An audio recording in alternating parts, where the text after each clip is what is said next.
হিন্দু ধর্মাবলম্বীদের কাছে সবথেকে আদি দেবতা হলেন মহাদেব।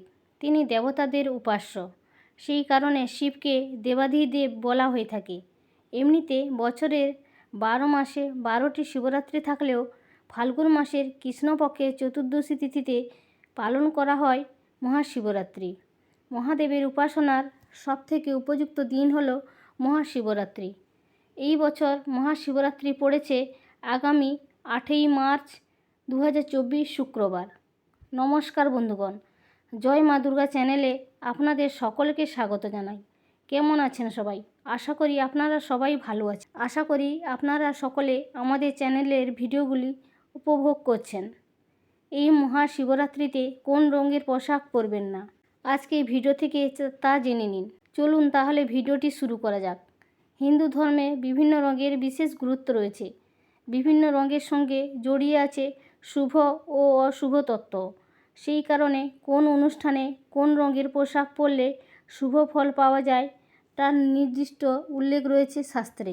মহাশিবরাত্রিতে যখন আপনি উপবাস রাখবেন এবং মহাদেবের আরাধনা করবেন, মনে রাখবেন তখন কোন কোন রং আপনাকে এড়িয়ে চলতে হবে। জ্যোতিষ অনুসারে মহাশিবরাত্রিতে এই সব রঙের পোশাক পরা মোটেও শুভ নয়।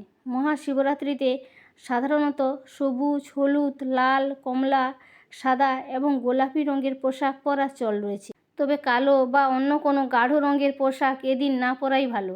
মহাশিবরাত্রিতে এই সব রঙের পোশাক নেগেটিভ এনার্জি সৃষ্টি করতে পারে। ভারতীয় সংস্কৃতি নানান উৎসবের রঙে উজ্জ্বল।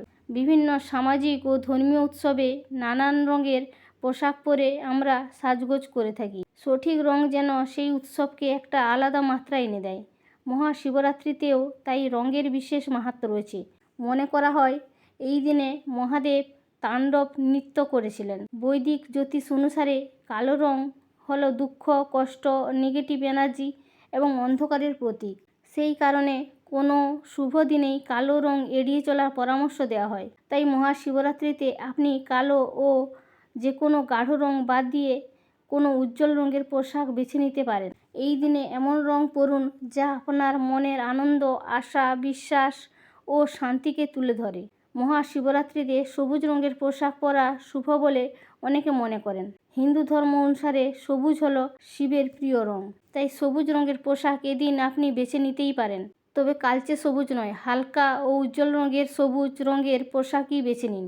সবুজ ছাড়াও লাল, সাদা, হলুদ বা কমলা রঙের পোশাক এদিন পরতে পারেন।